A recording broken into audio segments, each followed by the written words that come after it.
What's going on, my fellow Kino Lords? So tonight I'm going to be reviewing Anemone, which is a film that is directed by Ronan Day-Lewis, Daniel Day-Lewis' son, and co-written by both Ronan and Daniel Day-Lewis.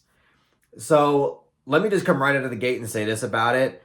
I didn't know anything about this movie in terms of its concept going into it. Um, I knew basically I didn't really watch the trailer to this. I think I just saw snippets on social media. I again, like, wasn't informed on anything of what this movie was going to be tackling thematically or narratively or anything like that. The only thing that I knew about it really was that, as I already mentioned, this is a film that is conceptualized and written by Daniel Day-Lewis' son, Ronan Day-Lewis, and that Daniel Day-Lewis, the man, the myth, the legend himself, has come out of retirement to be the face of his son's film. And that's all I really knew about it going into it. And let me just say this about the film. This is a film that I didn't really go into with the biggest expectations. I went into this movie kind of thinking like, yeah, it's Daniel Day-Lewis, and I fucking love him as an actor. He's one can make an argument that he is quite literally the greatest actor to ever grace the big screen. But at the same time, you know, that seems to be the biggest draw of the movie. We don't really know what his son is actually capable of because he hasn't really done much outside of this movie. Um, from what I've read, he's done like some shorts and I think he's tackled maybe one feature at some point, but overall, nothing that has really convinced anybody that his son should be a filmmaker that we should be excited about, right? So I was like, I don't know. And walking out of Anemone, personally, I quite enjoyed this movie, and I think it's insightful and thought provoking, and has a lot of impressive things about it that I didn't quite expect. And that's not to say that it's perfect or flawless or, I don't have, negative things to say about it. But like overall, like I was like, this is a quite impressive movie that specifically like appeals to my taste and what I would want and appreciate out of a film. That being said, this is going to, I feel, throw a lot of people for a loop. Just because of the fact that I feel like, well, first of all, this movie is picked up by Focus Features, right? Which, after watching it, it feels a little bit jarring. Because Anemone is a pretty fucking artsy movie. I mean, it's not like the most insanely artsiest thing ever to somebody who's seen just like a billion art house movies. But like in the grand scheme of things, this is a very like, you know, takes a lot of this movie has a lot of creative freedom and has a lot of creative liberties taken in terms of the overall like presentation and craft of it. Um and Focus Features is kind of like a bigger distribution company that isn't necessarily known for like distributing the artsiest movies ever. um this is something that I feel like would have been more appropriate if like A24 or Neon picked up or something. uh but I kind of understand why Focus Features got their hands on this. I mean, Daniel Day-Lewis is such a huge name, and I feel like the vast majority of people who are going to go watch this movie are going to watch it because they love the actor. And that's fine. I'm glad that they're doing that. They're kind of exposing themselves to new material. And the only reason why I'm being this speculative is because, at least for my small sample, from my press screening that I went to, um, there was a handful of people that left and then never came back. um, and I think, they were either bored by it or even some of the content is a little boundary pushing, and I feel like can push buttons, especially about faith and religion. There's a scene, especially like in the first act of the movie, with Daniel Day-Lewis's character, and he really says in what a lot of people's eyes would be like incredibly blasphemous uh, sentiments. He says a lot of like things that I think a lot of people who are religious would have their buttons pushed. Um, and I feel like again, like that might be something that draws people away from it in terms of like, your normal audience that are just wanting to go see Daniel Day-Lewis's new movie or whatever. Um, but that's something that I personally really liked about it. And again, I feel like a lot of the things and a lot of the reasons that I appreciate this movie, maybe a lot of people would have issues with. And I don't know what the reception is of this movie so far. I mean, I saw it a bit early, obviously. So even if I did look it up, I would probably wouldn't get a good sample size. But um, I have a feeling that most people might walk out of the movie underwhelmed. Um, but personally, I thought this movie was really enjoyable and had a lot of really impressive and impactful moments. As I kind of touched on earlier, this movie does have a very like artistically ambitious style to it. Not like it's the most like I'm not saying this is like akin to like a David Lynch movie or anything like that has that level of like surreal ambition. But this movie does have like in terms of how we get from A to B and how we transition from scene to scene and how certain scenes are captured, and there's a lot of you know artistry here and there to it. Like there's a lot of moments that are sequences that are made to be purely symbolic, and sequences that use the score and use slow motion and the flow of time and uses the camera work, like uses the aesthetic craft of a film, adds personality to it, and makes it unique and makes it feel like you're not just watching, like a Hollywood movie. Um, and personally, I think that's awesome about it. Like, I know that might be something that a lot of people might not like about it, in the sense that I mean, even like film lovers, even like I'm not just talking about like your casual audience. I also think that like film lovers might think this movie's pretentious or, gives off like film school student vibes or whatever.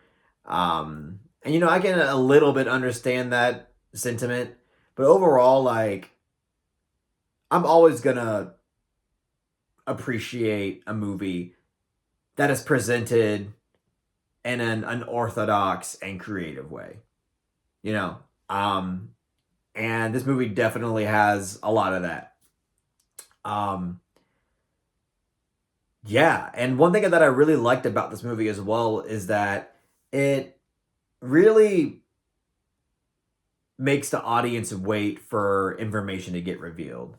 Like a lot of just like essential information about the relationship between characters and what's actually going on in the plot. Like there's a chunk of that it really like kind of makes the audience wait quite some time until we get some clarity. Uh, you know, on these fundamental things about what's actually going on. And I could see that like being frustrating to people who maybe aren't quite used to this way of a film being presented. But for me, I actually enjoyed it because again, like I think it adds intrigue. It always keeps me waiting for something. Um, I always feel invested in what's happening, and I think that technique of kind of like withholding information, making the audience be patient for what's to come, has a huge, it's a huge factor as to why I do appreciate it and think it is effective. Um, Again, just like Ronan's ability to utilize score, utilize cinematography, add his own flair to it all to really like elevate the atmosphere and express emotion and themes, I think is really respectable in this movie. And there's a lot in here. Again, as I mentioned, this movie tackles faith and religion, but it also tackles uh, PTSD. There's some very intense dialogue sequences, which, by the way, the reason why I am also impressed by this movie too is that I feel like Ronan is not only able to, um, have like creative flair with how he's visually presenting things, along with the score. His like aesthetic creative direction is, I mean, that's impressive on its own, and I think that's really interesting. But he also like, I think he, I mean, from what I've seen from this film, I mean, there's a lot of great writing in this movie as well. Not just in terms of character, but just like what's expressed about the characters through the dialogue conversations that they have. Um, there's, as I mentioned, there's sequences with that really like express these thematic ideas about PTSD, regret, and just like this very like thematic and also atmospheric idea about you know running away from your haunted past in a way.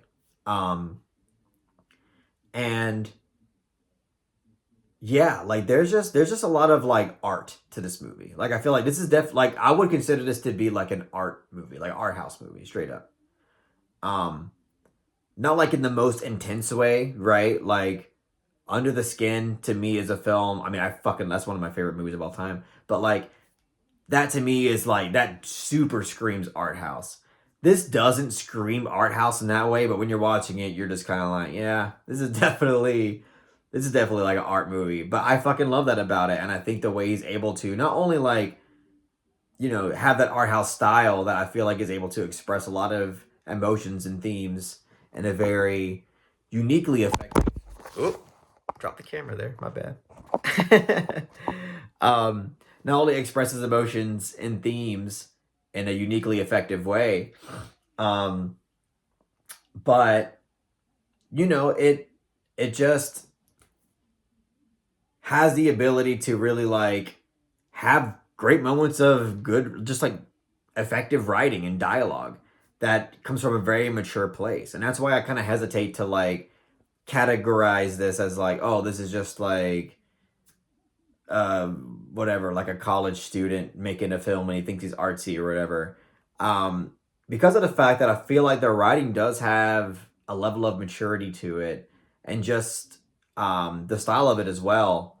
Um, Comes from somebody who I feel like does kind of have an understanding of not only like the craft, but also the art of film. Not the art of film, the subject matter that's being presented.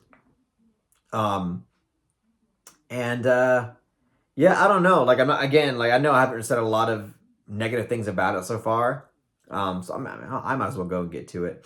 Um, there's not really much. Again, I think one thing is that like I wasn't like blown away by this movie.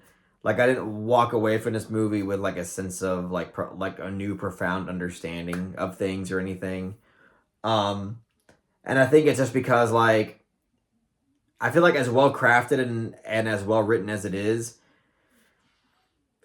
there's something to it that feels like there's something missing. Like you just need a little more. Like you need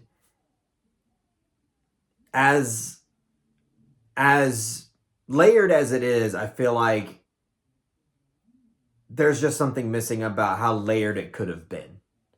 And uh, by the end of it, I just felt like there's a lot of potential here, and there's a lot of things that were explored, but it could have it. And at least in my opinion, it could have done more in diving into some of the themes and subject matter that it offered.